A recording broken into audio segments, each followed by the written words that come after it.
All right, Sinclair, can I start? Yes, we may start. We're now live. Okay, great. Thank you everyone for making time to attend this session. It's an information session about the new solution that we've branded as JSE Market Data Connect. We had a session yesterday.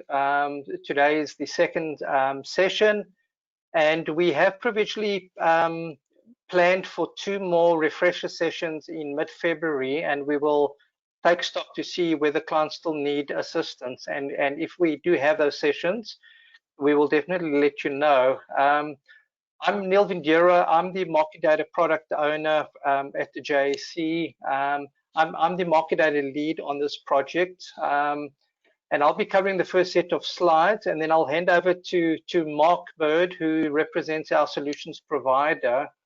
I will then be on duty to look out for questions and make sure that you get answers to any of your questions. And please feel free to ask questions. We had a very good set of questions yesterday. Really showed us that clients were really engaging with the topics. So it was very pleasing on a personal level. If you don't mind, we will record the session just for not only for your benefit, for the benefit of other clients that could not make this session. That's about it. I'm gonna start, and Mark's driving the slides. So Mark, if you don't mind, if you can go to the first one. Great. Let's begin. Great. Okay, so this is the agenda made up of 3 parts. So the first part is going to me giving a business perspective on this initiative, why we felt it's important, why we're doing it. I'm then going to hand over to Mark, and Mark's going to put a project overview lens on it. He's going to talk about the different phases, what's the functionality that we're going to introduce. Then we're going to have a 5-minute pause, or a chance to do a leg stretch, but more for attendees that aren't impacted by phase 1 to then leave if they want. But certainly it's optional. You can stay on and listen to it. And then we're going to cover the phase 1 delivery, which is going to be only impacting clients that report and numbers to us on a monthly or quarterly basis. All right, and then Mark will take us through this, and it will be a combination of slides and a demo. So it's gonna be quite experiential. So yeah, absolutely. The 5-minute pause. We won't be insulted if you guys don't do reporting currently and you're not interested in the phase 1 reporting aspect. And then obviously we'll take questions throughout the session, and I'll keep an eye out for that, and I'll make sure that you guys get a response. Okay, Mark, next one.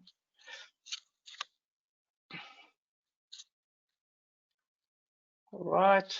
Okay, so this is really just a little intro around, why we embarked on this journey. I mean, at the JSE, we always feel it important to play our role and play a part in making your experiences as easy and painless as possible, especially because of the increased complexity in business, and the market data business is no different. We've listened to your pains over the years, and while we can't solve them all through this initiative, I'm fairly confident that we're going to solve a lot of them and make life a lot easier for you. I mean, in essence, it's going to be like a self-service kind of experience. You're going to have access to a portal. It's going to become your center of your universe when it comes to engaging with the market data team, and that's why we call it the Market Data Connect. You're going to connect to us, and it's going to give you a whole range of capabilities that right now are manual, and potentially you rely on our team members to help you through.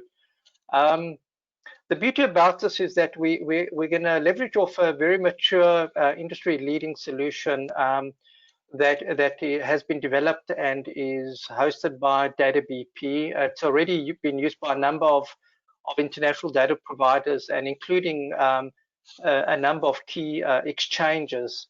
And some of you might already have experience in working with portals and working with the DataBP solution, but it's certainly a mature solution. We are going to benefit from the innovation that will come out with the solution, and DataBP are working with us to customize it to meet our needs and to meet your data related needs as well.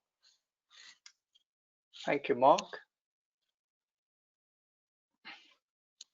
So from this value section here is just some real eye catchers. I mean, I couldn't possibly, and it's a great problem to have, but I couldn't possibly cover all the values that are going to come out of the solution. So I'm just going to cover a couple of eye catchers. So from a self-service, absolutely, a big part of this benefit of this initiative is going to be your ability to be able to post requests for subscription, to license yourself, to unlicense yourself if necessary from our products, with minimal touch from our market data team. You can do it. You can track your request. You can actually have a look at the price list. There's going to be a lot of self-service capabilities that will come with the solution.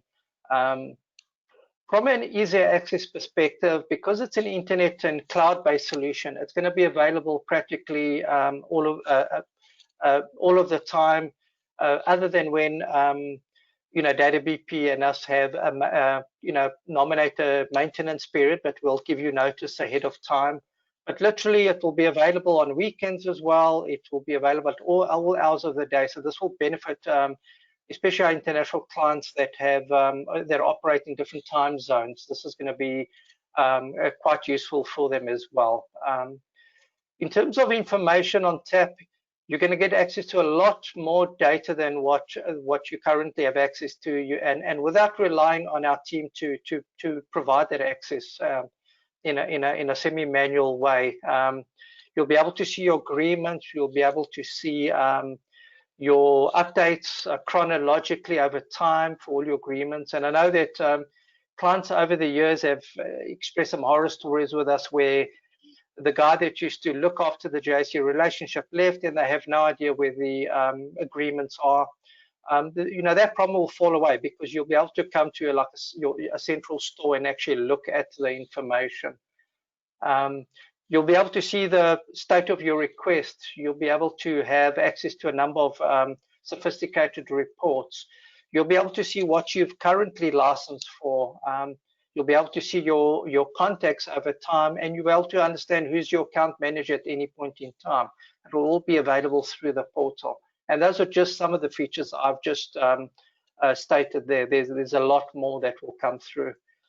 One of the big wins, because we felt, if we're talking really true digital transformation, if we don't do something about our paper-based agreement and process, it would fall short. So we're going full hog on the agreement side of things. We're digitizing it and digitizing it right to the point that we'll cater for electronic signatures. DataBP are going to integrate a leading edge electronic signature solution, DocuSign, into the solution, so that end to end you'll not be dealing with any paper, and you and your designates can actually sign digitally. So that's I feel a very big plus. And it all leads to quicker end-to-end process. It's in the interest of both the JSE and yourselves for us to, have a subscription process dealt with, or have a contract change process done as quickly as possible. It's in our interest to make sure you get access to our data as quickly as possible. So a lot of what we will showcase in the subsequent slides, and what will eventually be delivered through the solution, will talk to that, and will lead to a quicker end-to-end process. And the digitizing of the agreements is quite a big part of that. And that's really just touching on some of the key eye catchers. I'm sure as you see and you start experiencing the system and playing around with it, you'll see the benefits coming through. Thank you, Mark. What was important to mention is 3 key things that will not change. So the one very important one is that you will not lose that human touch with our market data team. You'll still have your designated account manager at your fingertips. You will still have our market data support team available to help you. You will still have my team available to help you with any sort of technical queries. So this is not, we're certainly not moving into a mode of a typical call center where you are always going to only talk to a computer and it's all going to be email based. So we will still have a big engagement with you, and our account managers and sales support people will be able to, through the admin portal that they'll have access to, track the requests that you have posted, be able to engage with you. There'll be a level of communications that we'll be able to do through the portal. So that I felt was quite important to just emphasize. You're not losing that human touch.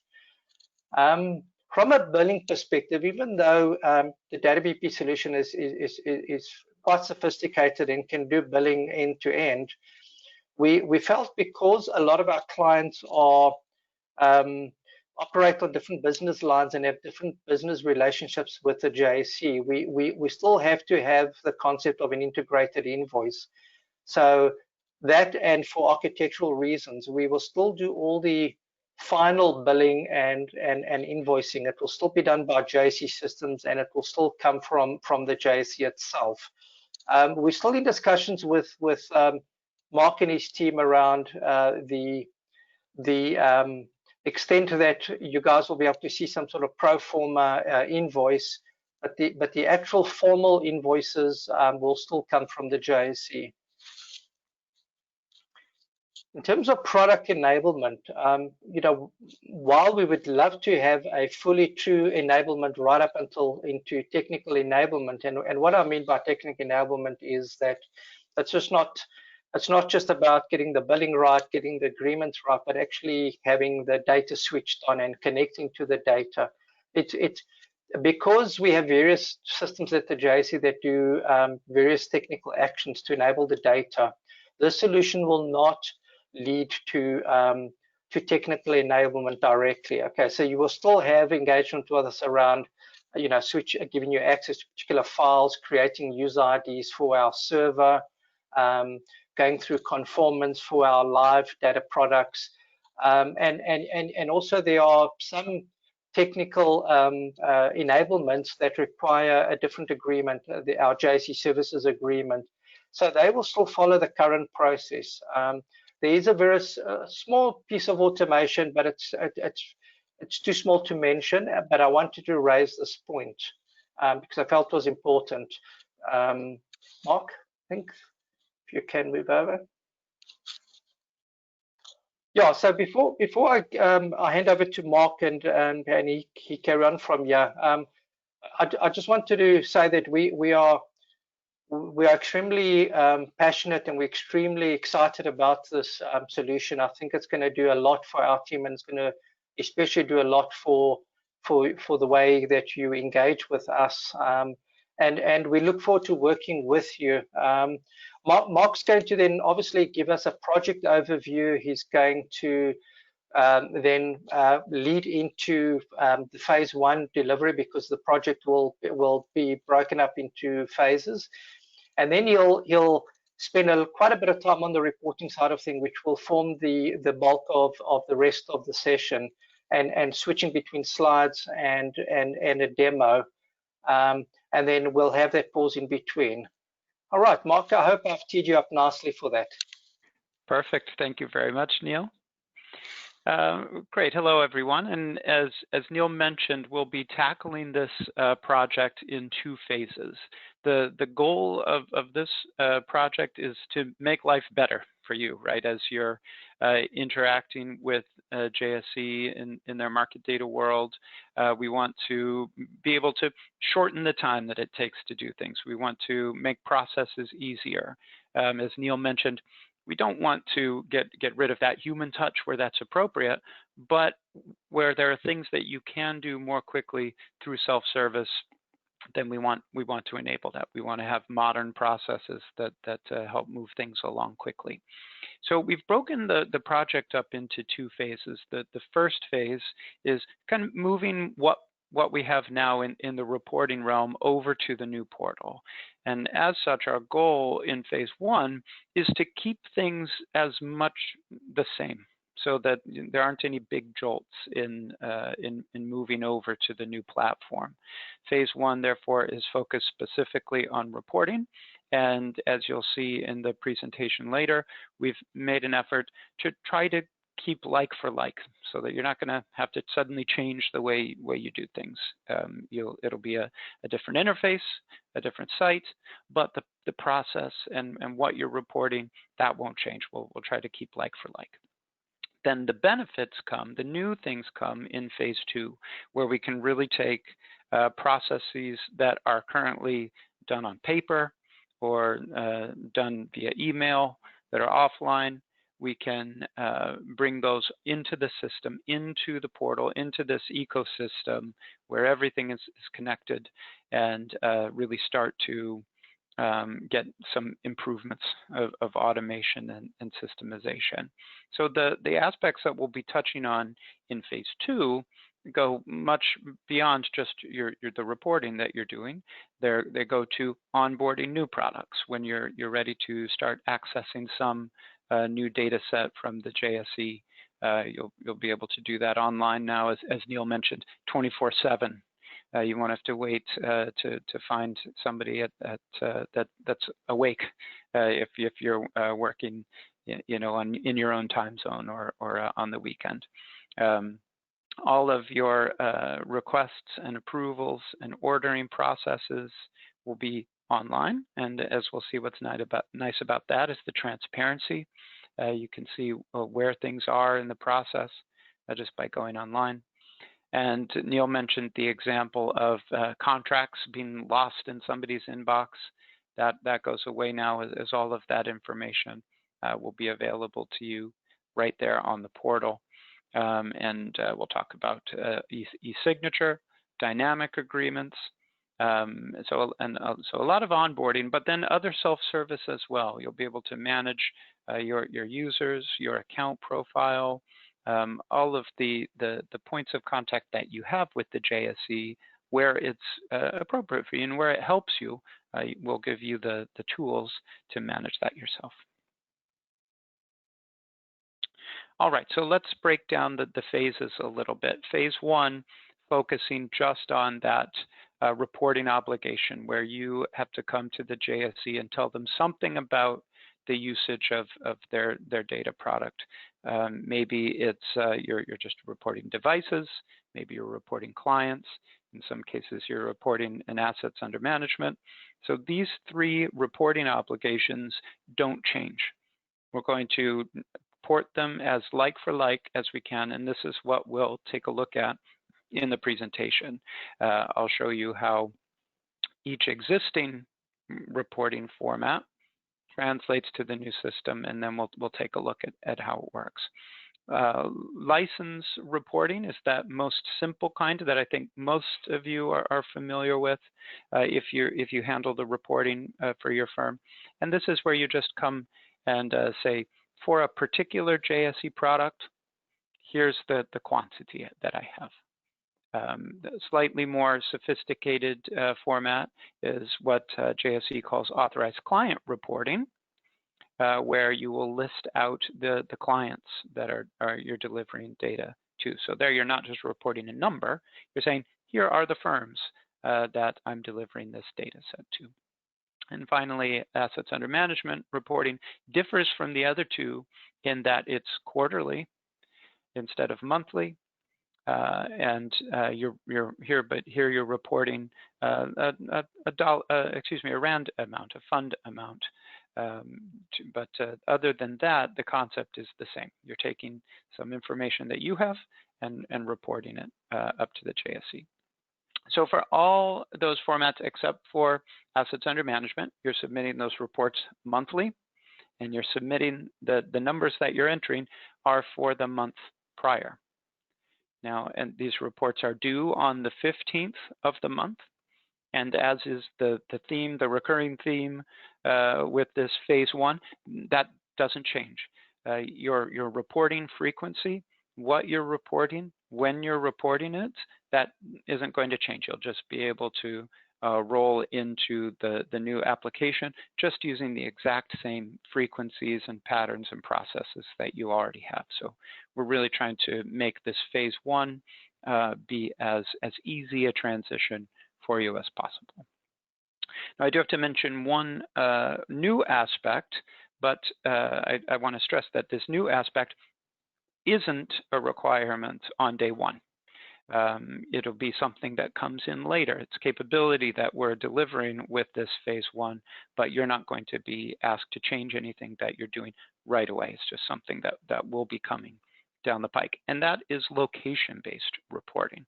So we talked about this license reporting where you have a product and you enter a quantity for that product, but sometimes that quantity represents usage at service locations throughout the world. So with location-based reporting, you're able to enter that location detail to say, not just here's my total number across all of my firms and all of their locations, but here actually are the places where I'm delivering that data to. You might be familiar with this reporting obligation from other exchanges, and it is very typical throughout the industry. So it might be that you find it that this is an easier way for you to report. Some nice helps here are that we can take a file-based approach to this reporting. So if you already are generating report files in this format, you can just now add JSE to that list, and it often is easier to generate a file if you have a report of any size. Also, those files can be delivered via FTP or secure FTP, which makes it possible to automate this kind of reporting from soup to nuts. So that's a nice benefit. Again, not something that you're going to be required to do on day one, but it's a benefit I think that will be coming as with part of this reporting enhancement. Okay, so that's phase one, where we're focusing on keeping things like for like. The look and the feel will change a little bit, and we're going to spend all our time in the second half of this call going into this reporting portal and really diving into how it works. But the fundamentals of what you're doing, when you're doing it in phase one, isn't going to change.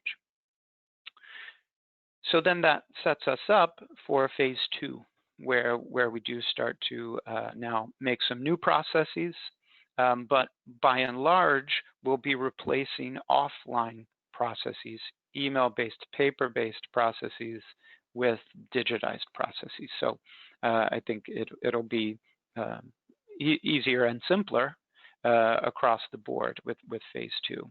The first big focus of phase two is going to be onboarding and licensing. So today, where that's when you want to access or do something new with a JSE product, this is an offline process. You have to go through a human to get things going.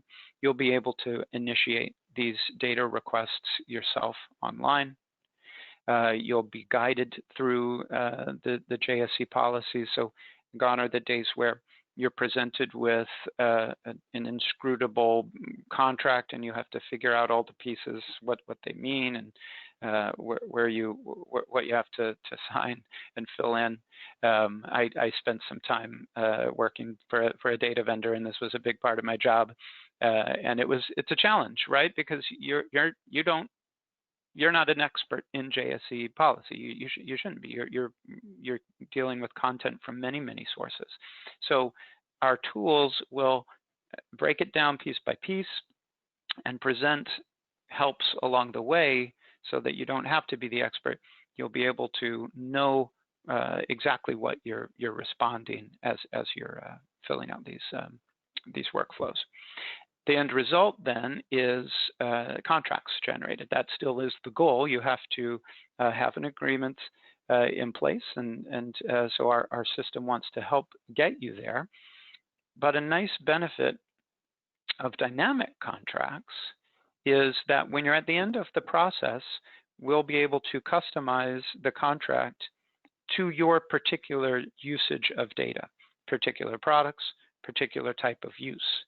And what that means is that instead of just giving the boilerplate that then you send to your legal team and they spend forever reviewing it and crossing out parts that don't apply and going over this giant contract, much of which doesn't necessarily apply to your use case, we can generate a contract specific to what you've said you're doing. What data are you getting? What are you doing with it? Makes it a lot easier then to get through that legal review phase, because you're not dealing with parts of the contract that just don't apply. So that I think is a good example of one goal and benefit from this phase 2 is speed of onboarding. Places where we can streamline the process, get you through more quickly. That's the goal here. And e-signature is another example of that. Instead of having a paper-based process, many of you are probably familiar with DocuSign. It's very easy to use, easy to get things signed and countersigned, and again, speeds that process. Transparency is a big part. You'll be able to see what licenses you have, what's the status of your orders in flight. And finally, a nice benefit throughout the system is API enablement. So if it is interesting to you to be able to initiate requests, consume data from the system digitally, that is an option. Let's just take a quick look at some examples. So phase 2, as we mentioned, is coming. We're just about to get underway with phase 2, but we can still put together some examples of what it's going to look like. We've talked about self-service and digitization. So the screen in the back is an example of a catalog, and you can imagine coming to the JSE portal, needing to access a new data product. You'll be able to sort, filter, quickly find the product or products you're looking for, and drop them into your cart and check out. And then once you're in that checkout process, you're guided step by step. So for example, what does the JSE consider facilitator? Now, am I using a service facilitator? Well, we'll make it clear as you're checking out exactly what that means, what the term as the JSE defines it means, and make it easy to get the right information into your contract. And as we mentioned, the contracts are dynamic. My example here is in Latin. The JSE contracts I don't think will be in Latin. You don't have to worry about that. But again, these are just mock-ups because it's a future phase. But I did want to take a look at these dynamically generated contracts where you're able to sign via DocuSign just right there in system, and the signature and counter signature process so quick because of that DocuSign integration. So everything that we've talked about so far in phase 2 is onboarding new data products for yourself. Another aspect in the market data industry that is very important, focused on data vendors, are requests and approvals. If you are a data vendor, you know that in some cases, before you can start delivering a data product, you need to have approval specifically for that product, for that client. Again, largely an offline process today. And here's a big case where emails are sent and they're in somebody's inbox. Are we approved to give data to this guy? Well, I don't know because so-and-so left the firm 6 months ago. Now all of that information is online. You have full visibility into the approvals that you have, the requests that are in flight. And again, that step-by-step process, that transparency that shows whose court the ball is in, makes things much easier in this case. And again, that API enablement, if you're a vendor and you are interested in incorporating JSE approval process into your onboarding process, then that becomes possible since we're digitized and you can integrate into your process. These screenshots are examples of the requests and approvals module. In the background, you can see the list view of requests. Very easy to see who you've requested approval for and who is approved, who isn't, and drilling in, easy to see. Okay, if this request is in flight, who has the next action? Is it my client? Are they filling out the subscriber agreements, and do I need to make sure that they are progressing well with those? Is it the exchange? Are they reviewing? Or is there a task even for me to do? So triangulating all the parties in an approval request is one of those challenges that is benefited greatly by the transparency of moving everything online.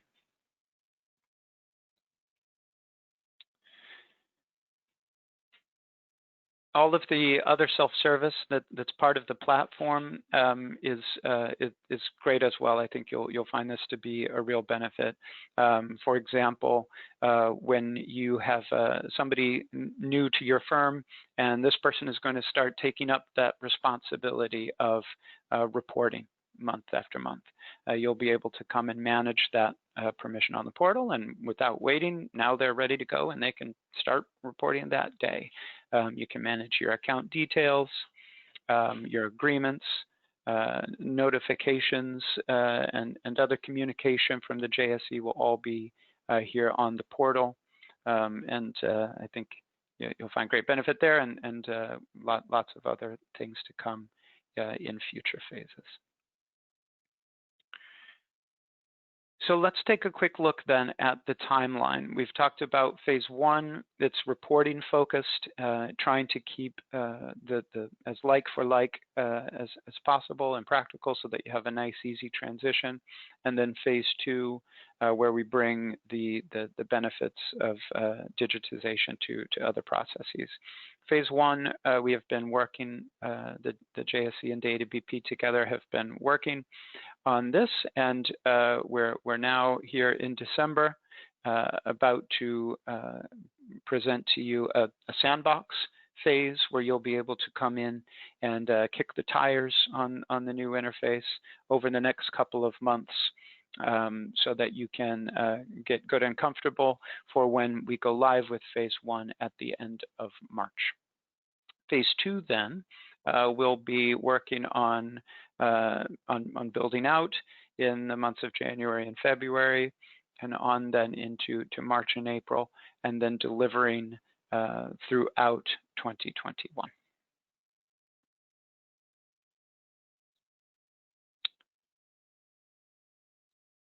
Okay, so that is the overview of the project as a whole. What we're going to be doing shortly then is taking a look specifically at phase one, at reporting. I'll be guiding you through each of those 4 reporting obligations that we talked about earlier, and we'll take a look at the live site. And I can give you some tips and show you around so that you're comfortable when you go in next time. We'll take a 5-minute break now. So I am seeing it's 9:09. So why don't we say we'll just start just shortly before 9:15. That's the U.S., of course. So let me say quarter after. We'll start again at quarter after. Great, thanks everyone. See you back here in just a couple of minutes.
All right, everyone, welcome back. And if you are still here, then that means you are interested in seeing more details about the reporting phase of the project, which will be what we're working on right away. Neil, any questions or anything in particular you'd like to raise before we dive into taking a look at phase one?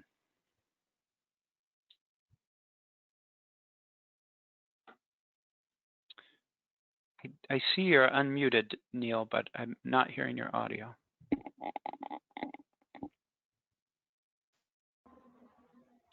That sounds better, maybe.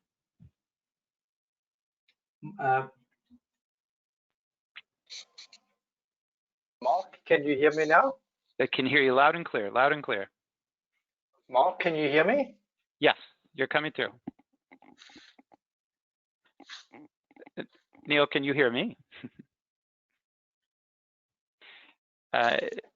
Yeah, apologies if we're having some audio trouble, but could I get a confirm that I'm coming through? Mark, can you hear me? I can, Neil, yes. Okay, sorry, I had some audio problems. Oh, no problem, great. Yeah, I was just trying to get through and just say that I haven't got any questions right now that I need to raise, but what I thought might help is to raise a couple of points, and we can do that right at the end. Some questions that were asked in the session yesterday. That's a great idea. You want to wait on that till the end? Yes. Yes, Okay. I'll wait till the end. Okay, perfect. Then we'll just dive right in and take a look at the reporting portal. So I guess the one big difference, obviously, is that it is a new website that you'll be connecting to report, marketdataconnect.jse.co.za, and then /reporting. As you'll see, you can just go to the main portal and click on the reporting link.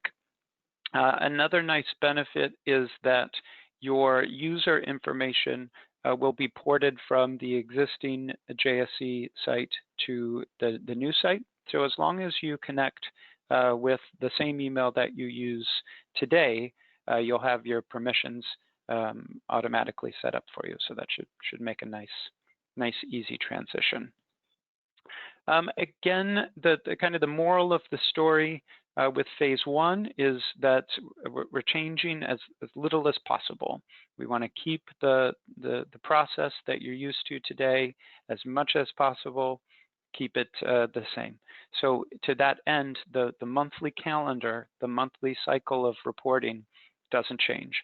On the first of the month, the portal will open, and at that time, you'll be able to come in and submit any quantities for the month prior. Your reports are due on the 15th of the month, just as they are today, and the system will send some reminders as the days go by. If you've reported already, you won't get those reminders, so that's helpful. And then finally, the portal will be closed for reporting on the 18th of the month. When you come to the portal after it's closed, the main difference is that you won't see the buttons asking you to report now. There's a message up there at the top when the portal is closed saying that it's closed, but and you won't be able to submit. So it's that green report now button that you'll see is the big action when you land on the portal. The first time that you visit the portal, you will need to register. Now, I mentioned that we've ported over your permissions, and that's true. You do still need to register on the website. This will just be a one-time, very quick registration, and as long as you register with the email address that you have used on the old portal, you'll be automatically permissioned right away. we are setting up a sandbox. So for the next 2 months, you'll be able to come in and simulate reporting. It won't be real. You can play around and make sure you're comfortable with all the aspects of the system, but it will be behaving just like it will when we go live in March. If you have someone else that you would like to access the portal, someone that hasn't been working on the JSE portal, or if you'd like to use a different email address, that's fine.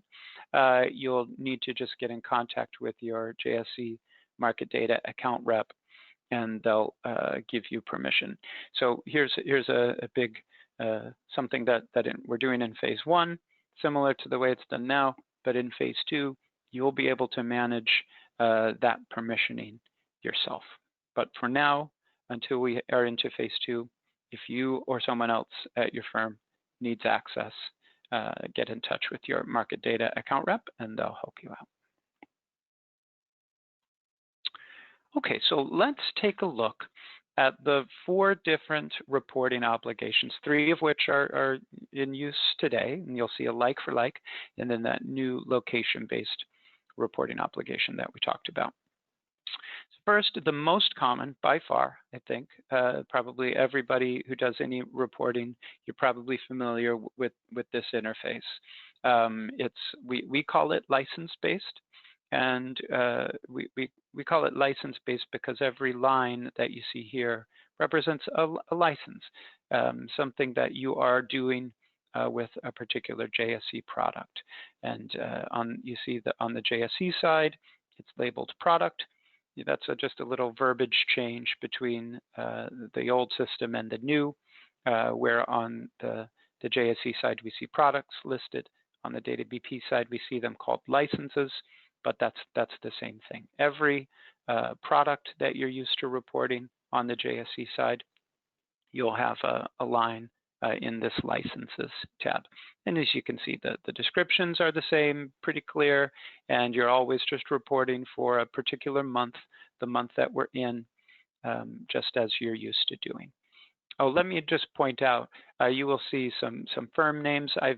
These are all fake companies that I've rigged up for this demo. So don't be afraid, you're not going to see your company front and center. But when you go into the sandbox permissioned specifically just for you, you will be going in and seeing your real data that we've transferred over. All right, so let's take a look then at the portal itself. I'm going to now head over to the site that we have stood up. This is the customer portal, meaning this is the part of the application that you will access. In phase 1, we just have reporting as the only menu item. As we move into phase 2, though, you'll see lots and lots of other options for self-service added to the menu. But here in phase 1, it's just reporting. So we're going to take a look at that license-based reporting.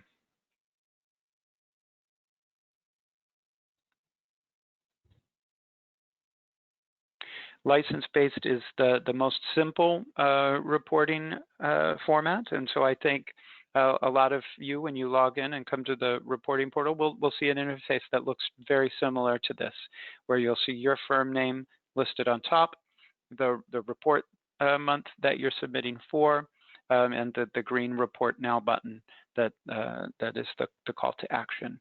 So just to be clear with the transition, you see that the due date of the report is the 15th of this month, and the period that I'm reporting for is the prior month. So this month, I'm reporting my usage last month, which is, I think, similar to what you do today, but it might not be called out that explicitly on the other portal. So I think as long as you know that in the calendar month where we are now, you're reporting usage for the previous month, I think you'll be just fine.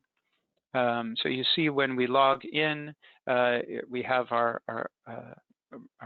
licenses listed, pre-populated with the quantities that we reported the prior month. So what this means is if you don't have any change from month to month, you do still need to report. You do still have your reporting obligation, but it's super simple. You just log in, your quantities are there, and you can go ahead and just submit your report. Any changes that you need to make, very simple. You just apply them, and the system will highlight for you what has changed, and we can even see that it will tell us that the change went from one thing to the quantity you've just entered. As you're working with a report, you can go ahead and get things teed up. And if you're not ready to submit, the JSE won't yet be interacting with these numbers. These are just in your space until you submit it. In the meantime, if you'd like to start over, you can always cancel the report. That will send you back to the landing page. Resetting the report will put the numbers back to what they were originally, but keep you here on this page. And Save for Later will keep your numbers, but let you log out and return at another time. Sooner or later, though, in the month before the 15th or on the 15th, you'll want to make sure that you have your quantities just the way you want them, and that then you go ahead and submit the report. Submitting the report is a two-step process. So you're notified up here that your report is not yet submitted. This is the checkout screen, where the system presents for you the changes that you've made. So you see that I made 2 quantity changes. So here on my checkout screen, that's all I'm being presented with. All of the quantities that are staying the same. They'll be submitted as well to the JSE, but on the checkout screen, you're just being presented with things that have changed. You can always enter a comment. This often will help if you have some particularly significant change. A comment could help get that process more quickly. And then finally, you must click to affirm that this is correct, and then you go ahead and submit the report.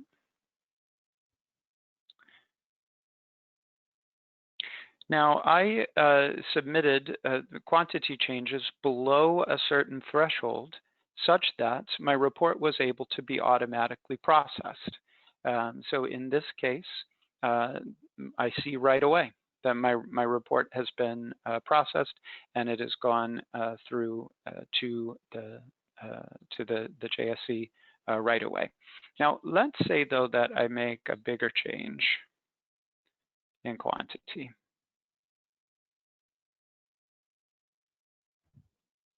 There will be certain changes that will trigger thresholds on the JSE side that will call for a person to review them. When that happens, you'll see your report is in this state. So your report has been submitted, means you've done what you need to do. Now the JSE is reviewing it. So so sometimes, depending on the nature of your changes, there will be a human review step. So sometimes you'll see it go straight through. Sometimes you'll see it in this state where it's being reviewed. And then as soon as it's been reviewed and processed on the JSE side, you'll be back to that state that we saw previously where your report has been processed. Okay, so that is license-based reporting, the simplest format, but also the most common. Let's take a look at some of the other formats. Subscriber-based reporting is known as authorized client reporting for the JSE. So if you report authorized clients, then this is the format for you. We call it subscriber-based, but what we call subscribers are authorized clients. You can see on the existing interface that your clients are listed down the left, and then on the grid across, you indicate for each one of those clients what JSE products they have access to, what JSE products you're delivering for them. Concept is exactly the same in the new system, just it's top to bottom instead of left to right. You'll see your list of authorized clients here. And then for each one, the products that you're delivering to them, you indicate with these on-off switches, which are the equivalent of those checkboxes.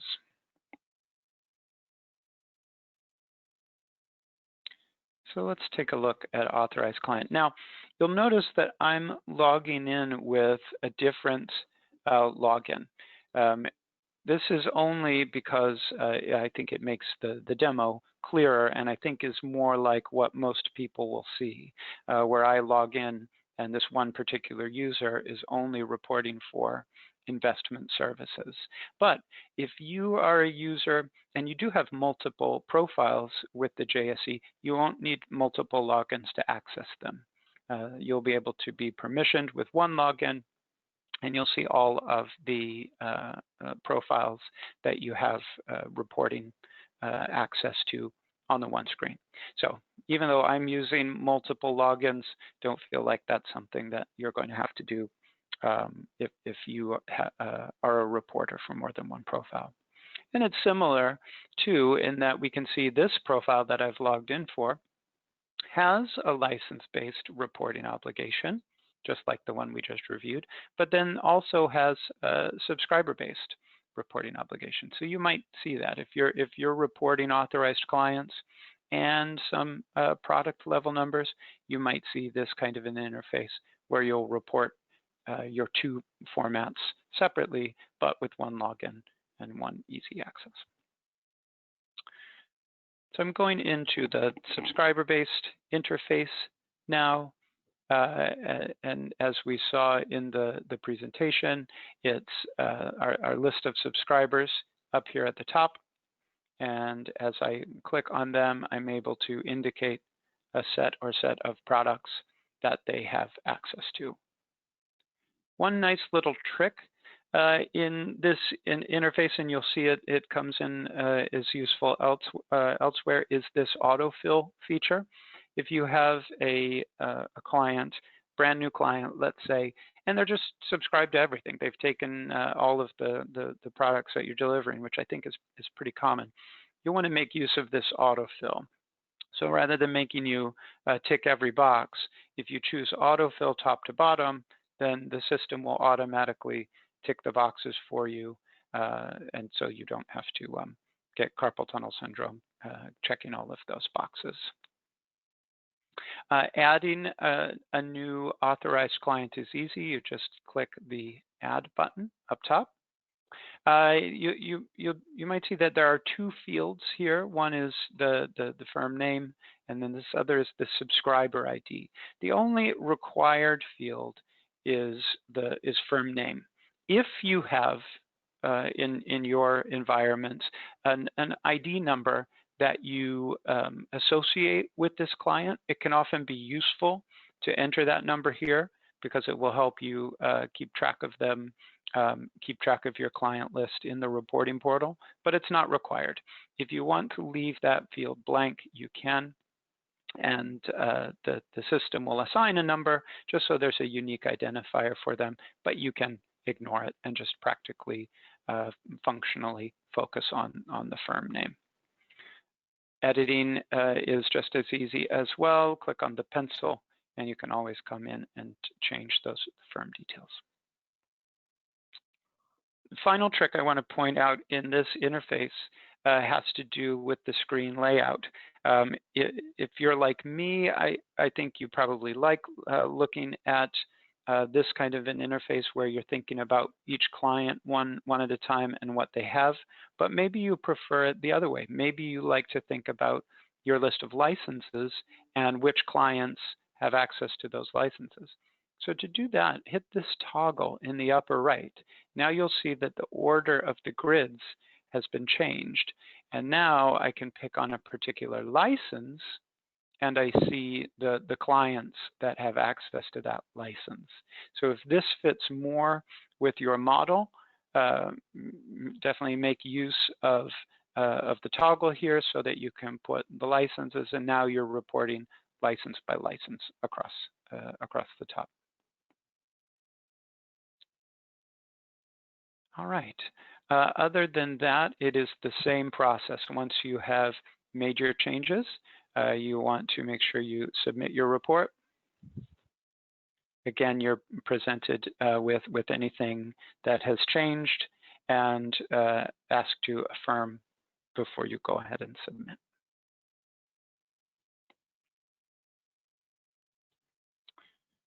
All right, and so that is subscriber-based reporting.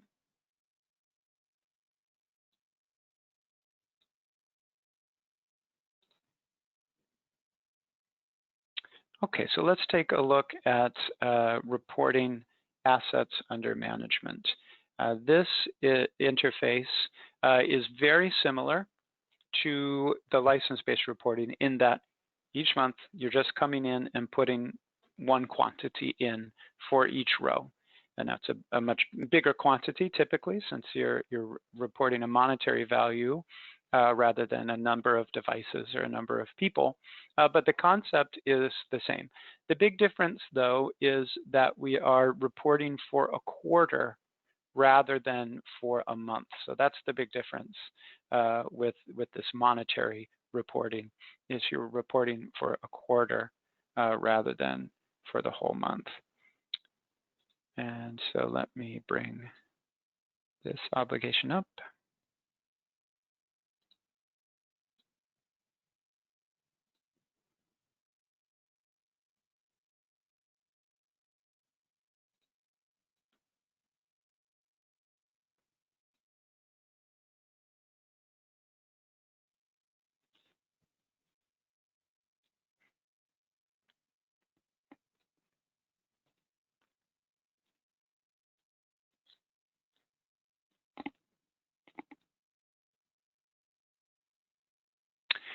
Here's another example where the reporter has two obligations. They're both reporting that quarterly monetary amount as well as the monthly amount. But because they're separate, they can be on different timelines. And you'll notice that your reporting reminders, if you're doing any of this monetary reporting, are on a quarterly basis. You won't be hearing about this reporting obligation except for once a quarter. Other than that, it is very much the same. Just the quarter is indicated across the top, and then you're reporting your quantities exactly as you do for license-based. So again, the period that you see on the screen here is the period that you're reporting for. What was the quantity of assets under management in the July through September quarter? That's the key. Is that effective period is the period that you're reporting for.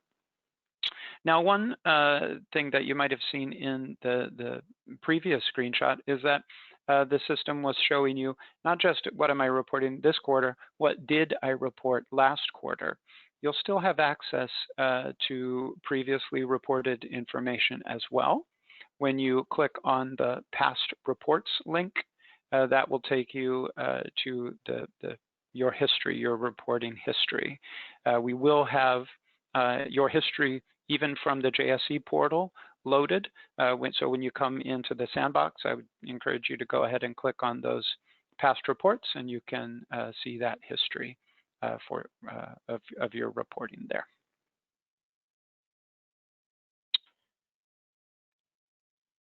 Okay, so far we have now taken a look at the three obligations that match up with what you're used to doing. And on day one of phase one, this will be all that you're expected to do. The goal of phase one is really just to get you like for like moved over to the new portal and the new interface, but otherwise with as little change as possible. But that's not to say that there aren't future things coming down the pike that we're looking forward to, even in phase one. And one of those things is location-based reporting. location-based reporting can be done through the web interface, and as you'll see, it's very similar to everything that we've seen so far. If you're familiar and comfortable doing license-based or authorized client reporting, you're going to be comfortable doing locations reporting as well.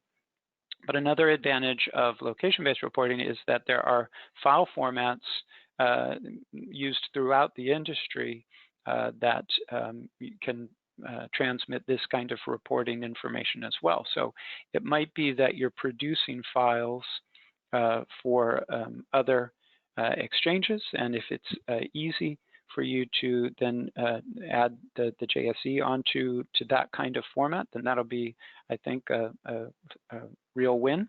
You'll be able to just streamline that process. And as you'll see, even if that's not something you want to do, generate your own file, you'll see that our system will produce a template that you can extract, make your changes to, upload. A lot of people find that that is the easiest way for them to report. So with location-based reporting, you are giving more detail rather than just summing those numbers. You're putting in the where data is being delivered to and the quantities of products at those locations. So it's a little more detail, but then there are aspects of it, I think, that are made simpler, largely because of the possibility to report via file. But then also, as you'll see, the web interface is nice and intuitive. If you're used to the one, you're going to have no problem with this one either.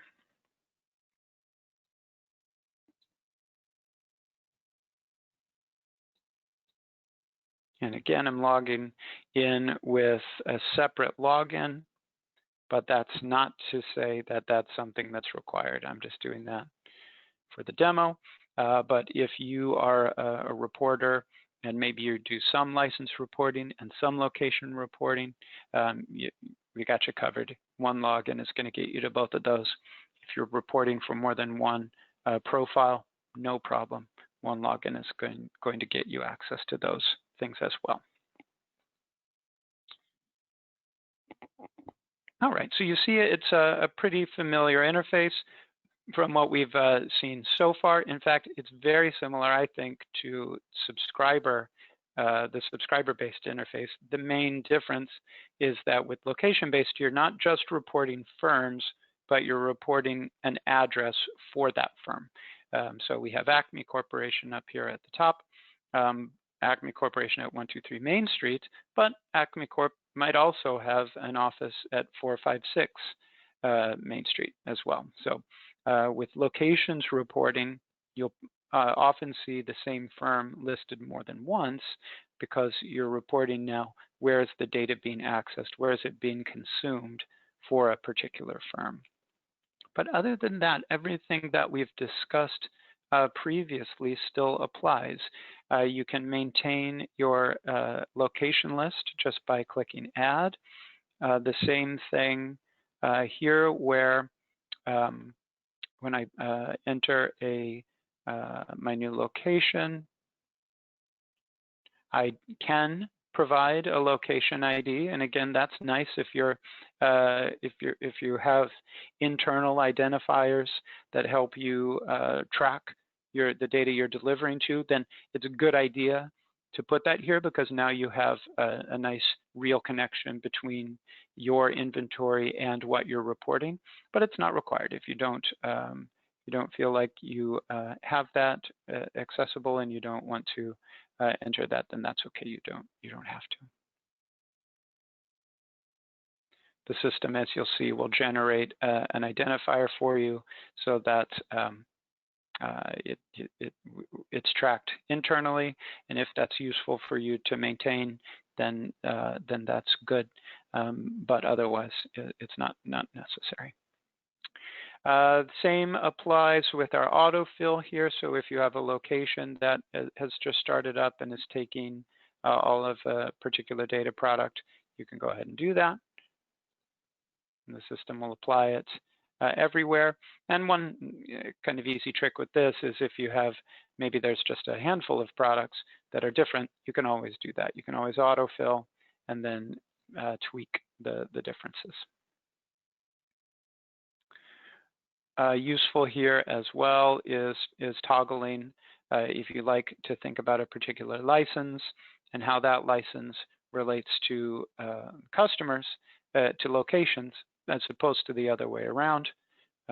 Feel free to make use of that toggle.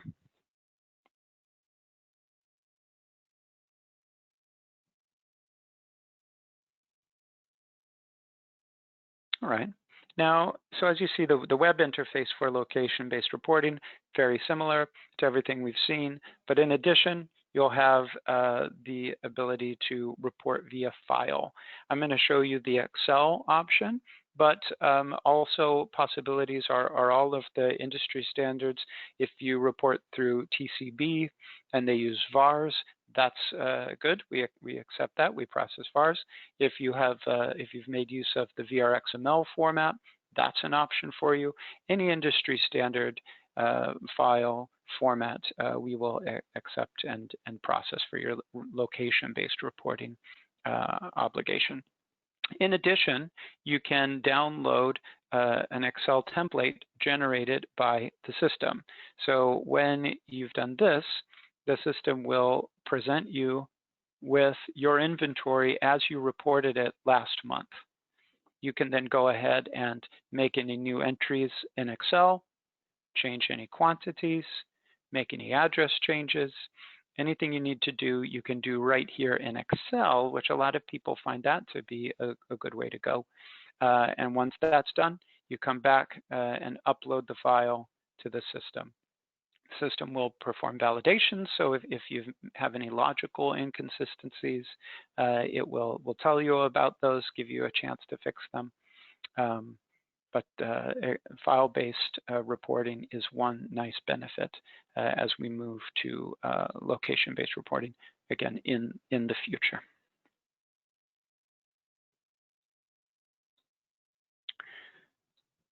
Okay, so we've taken a look at the reporting, the reporting obligations. Hopefully, you agree that we're making an effort to keep it like for like, even though the platform changes and the look and feel changes a little bit.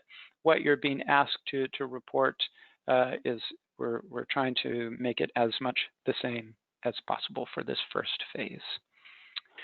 Neil, would you like to talk us through then what people can expect for the next few months as far as phase one goes? Yes, absolutely. Thank you, Mark. So I think what's going to be quite important for us is for you to get a hands-on experience with the solution through the demo that we're going to make available. So please avail yourself. Send through the requests. We will set you up. The nice thing about it is that, as Mark has mentioned, it will present data that's relevant to you, so you'll get the full experience. We are going to have pin down a couple more refresher sessions, more for the clients that haven't been able to make these sessions, but it will be open to all, and it will once again have a high focus on phase one. We're going to make the demo available until mid-March, so there'll be quite a bit of time for playtime, and please feel free to ask us as many questions as you have. It's in our best interest to make sure that you're totally equipped and totally comfortable with the way that the reporting is going to move over to the new solution. It's as Mark has showcased, it's very intuitive. And then we're going to go live at the end of March. And what you will see is we have a data migration workstream running in parallel. We're going to make sure that every single piece of data, reporting data is there, so that it's a seamless transition. And that's pretty much it. I'd like to then also just use the opportunity to then raise the questions at this point, but I'll just cover the slide here. So just a little bit of a repeat of what I've just said. It's, review the content in this presentation. We're going to make it available, plus we're going to make the recording available, and then obviously the sandbox solution is going to be available for you to trial. Ask for user IDs for the demo site. Ask as many questions. What we will be doing is we will be just tracking your progress. So we will be from time to time just reaching out to you to make sure whether you've you logged on, whether you've what's the experience been, and then see what kind of help you need. And then really it's literally prepare for go live. So thank you for the time. I'm going to quickly, before we close off, I'm going to quickly just raise some questions that clients have raised in the first session that I felt might be useful. So one of the questions was, will I be able to see my account manager, and will I be able to see the price list and the upcoming changes and notifications? I'll deal with that in three parts. So absolutely, the account manager will be literally on the landing page. So the system is intelligent enough to know who you are based on your email address, and it will automatically present an account manager to you as Mark is showing on the screen there. So right at the front, easy to find, which is fantastic. In terms of the price list, yeah, absolutely. We will translate what we have in an Excel form into a more visual form, and you'll be able to literally, it will be like a tick kind of exercise, and you'll be able to look at all the prices pretty much the way you see it through our Excel spreadsheets. In terms of getting notification and communication around changes, yeah, certainly the solution does cater for a fair degree of communication between ourselves and yourselves, both ways. What we haven't yet pinned down, because it'll be a phase 2 kind of discussion with Mark and his team, is the extent of things like hotlines. Whether we can work some magic and also present some hotlines, or whether the hotlines that we do via email will stand. I suspect we will still continue, because it's a JSE kind of communication. We'll still continue to do major hotlines through our email channel.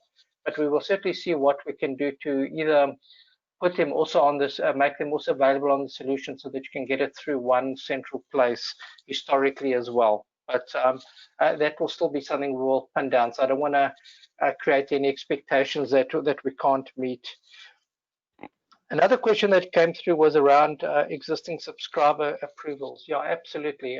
As I said before, we have a full-blown data migration workstream running in parallel, and we're going to make sure that every piece of important data is ported across to the DataBP solution, so that when you go live, it's literally like you've never left the JSE solution. It will all be seamless. Someone asked a question about, how will it handle additional licenses? Well, the way I took the question was that we will go live with phase 1, and while we're in the transition state between phase 1 and phase 2 go live, there will still be a set of manual processes that we will still do to make sure that if you subscribe to a particular product, our team will make sure that that product then reflects on the DataBP solution, so that it's there.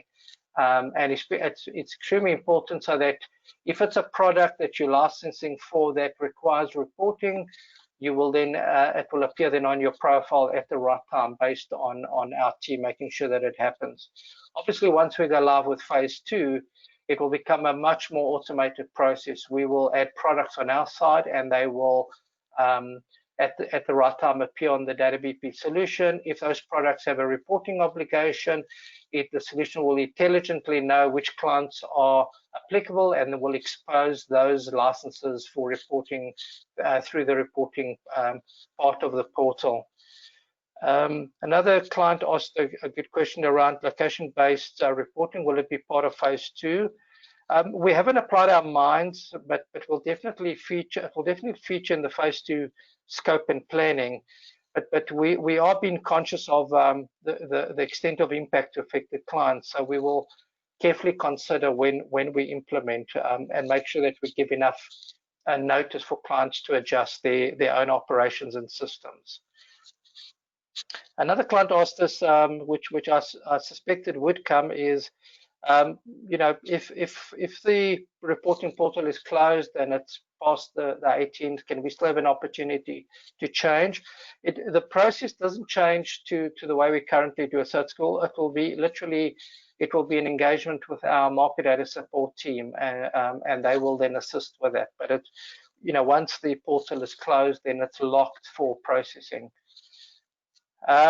Another client asked about TCB applicability. Mark did mention, and we already have a number of clients that report to reporting via a TCB format. TCB, if someone doesn't know, is an international company that provides standardized formats for reporting to typically exchanges, but to data providers in general.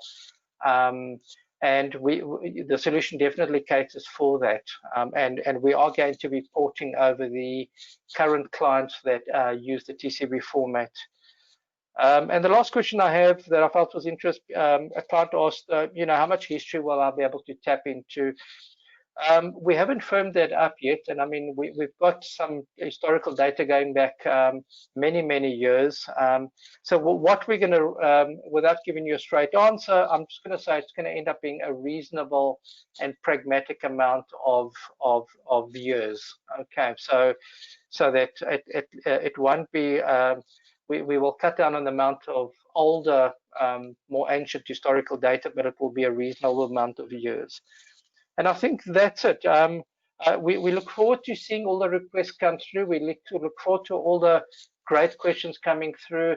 There will be no stupid questions, so please don't feel embarrassed. This is a new solution, and we look forward to assisting you. And as I said, we will touch sides with you from time to time just to see how you're doing, and in a way sometimes prodding you to actually get onto the system if you haven't done so. Okay, Mark, I think that's it.